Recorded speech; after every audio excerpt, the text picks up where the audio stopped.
This is what we call irony. Yeah, god damn it. Sheffield United are in trouble.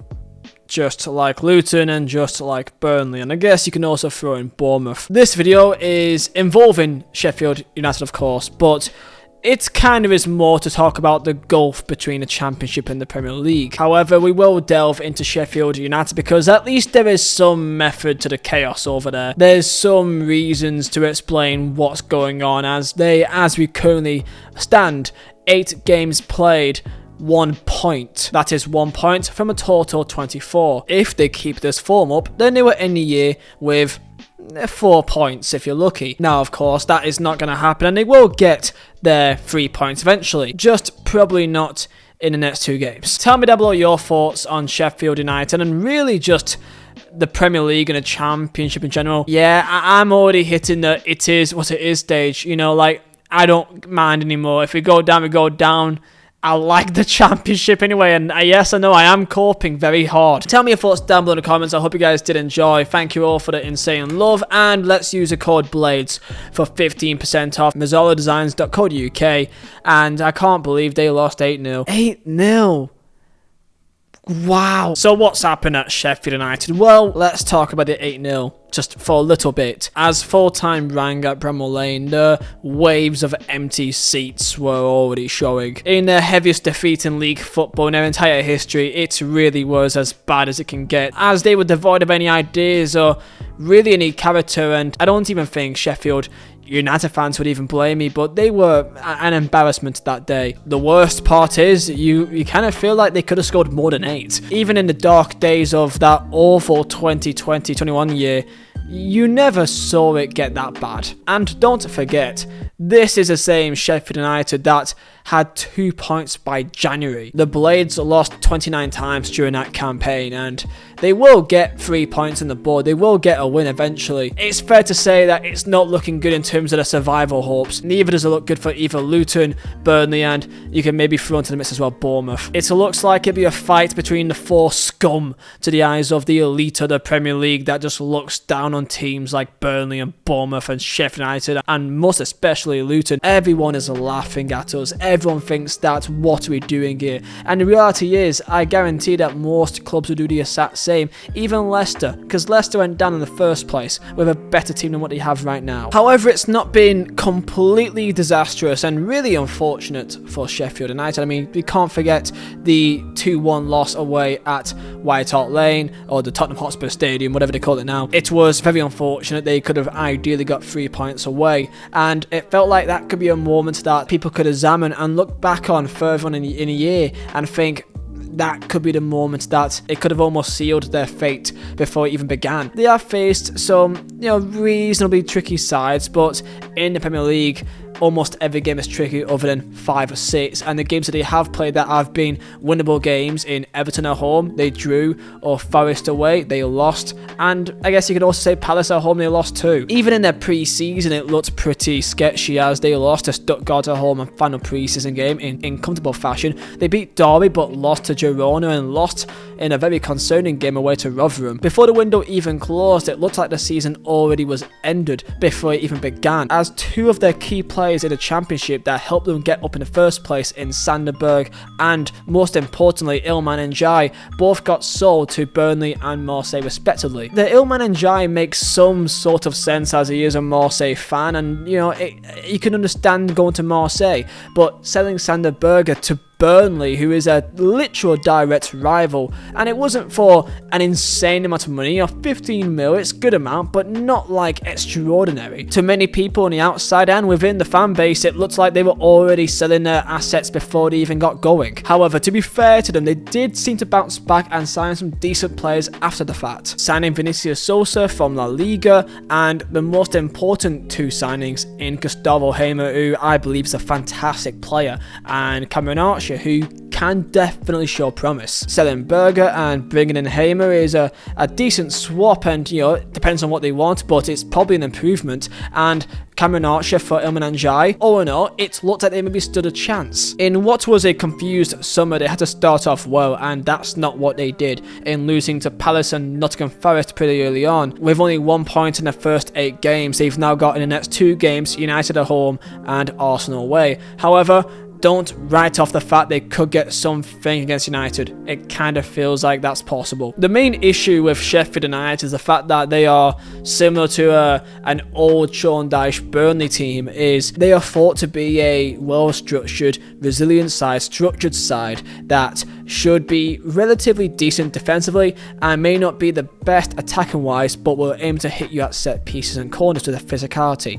and that is what they aim to do, and that has shown at times this year. Their goal against Spurs was from a set piece. Against Forest, set piece. Scoring goals, people already knew that would be maybe a challenge, but in the defence, it's been very poor, and the 8-0 is just insanity to think of. And now we go into Luton and Burnley too. I mean, I've already commented on Burnley in a previous video, and I am a Burnley fan, so I do feel quite personal to it. And I do believe we have got better since those videos, and my main positive I can look at is that Burnley, realistically, when you look at our fixtures and our results, we've only played 2 games that you would look at and think those are winnable games. And from those 2 games against Forest away, which we should have got all 3 points, sadly due to a VAR decision it was written off that I felt like was really harsh, and Luton away, the rest are all against sides that are pretty much top 6, top 7 teams. In Chelsea, Newcastle, United, Spurs, Villa and Man City. However, they were pretty much all at home other than Newcastle.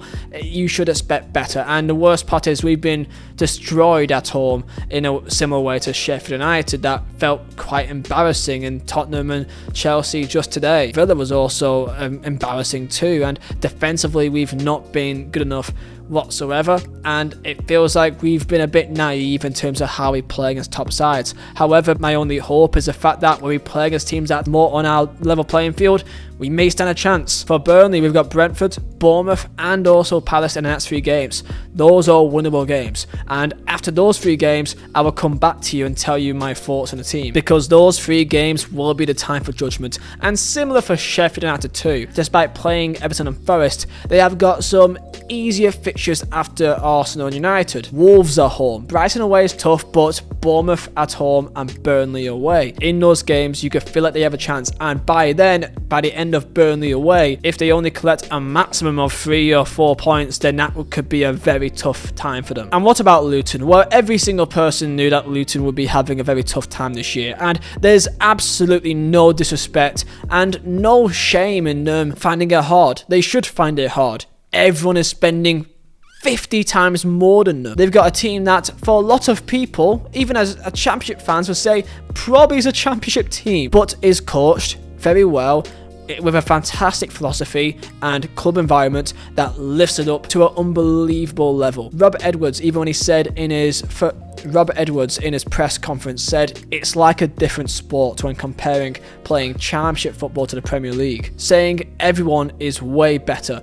The decision making, the quality. I don't mean any disrespect to anyone in championship, but it really is. The speed things happen, the decision making, the execution, it's hard to really comprehend. You can watch lots of Premier League football, and I have done, but then you stand on the touchline, or if you're a player, you feel it on the pitch, and it's like a different game. Those are the words of Rob Edwards, the Luton Town manager. Started the year with Brighton and Chelsea, no shame on losing to both of them, but then came some key games that you felt like they really should come out with something, which were Wolves at home, Everton away and Burnley at home, and they came out with 4 points, which sounds okay. That sounds okay. Everton away, they won. They got a point at home against Wolves. However, Wolves did have 10 men for about 55 minutes in the game, so that would be seen as a bit of a shame. And then lost to Burnley at home in the last few minutes. That, again, rather unfortunate as well, you may say. The issue is they've got some tough games coming up, and I can't really see them getting a win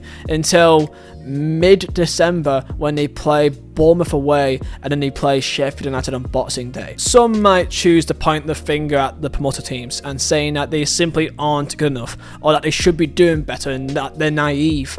and that they're showing too much respect, not enough fight. And when you have people in social media, for example, you got Garth Crooks on the BBC saying that he can't take Luton seriously, accusing them of having no serious intentions of staying in the Premier League, saying only the bare minimum in the transfer market. But Luton broke their goddamn transfer record 4 times in the same window. I think I might have used that word with one sort of in particular, but I don't feel, that's someone saying they can't take us seriously. I think that is people's opinions on whether we're going to go down or whether we're going to struggle. I understand that, because I would think the same. We got promoted out of the playoffs. We were small. I've said this before, so that's going over old stuff. We got promoted out of the playoffs.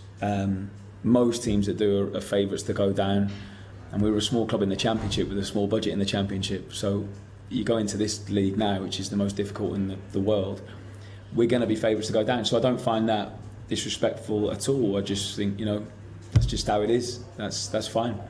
But I think it's almost choose your words carefully in how you talk about us, because I think most people then should really maybe do the homework and actually have a little bit more respect for what we're trying to do. It seems like people just get rewarded for spending hundreds of millions, rather than actually, oh well, they've done it a little bit differently and maybe they're overachieving a little bit. Well done, and celebrate it. That being said, I think people said well done when we got promoted. People gave us the pats on the back.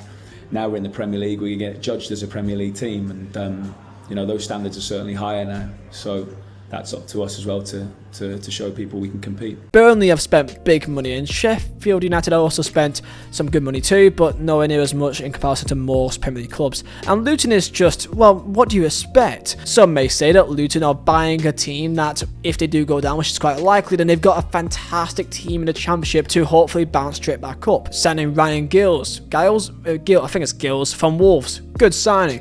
Chong, decent signing. Anderson from Barnsley, decent signing. Brown from Stoke, decent signing. Nakamba, great signing. Kaminski, probably not. Only joking. Ogbene, decent signing. Lukonga and Alone. Those players in the Championship would look no out of place and would be probably in the top level in the Championship if they got a good team around them. By no means will Rob Edwards be sacked this year. So what is the hope here? That teams like Burnley, and Burnley is probably the worst at sample because we have spent big money. We've spent nearly 100 million and we currently sit 18th.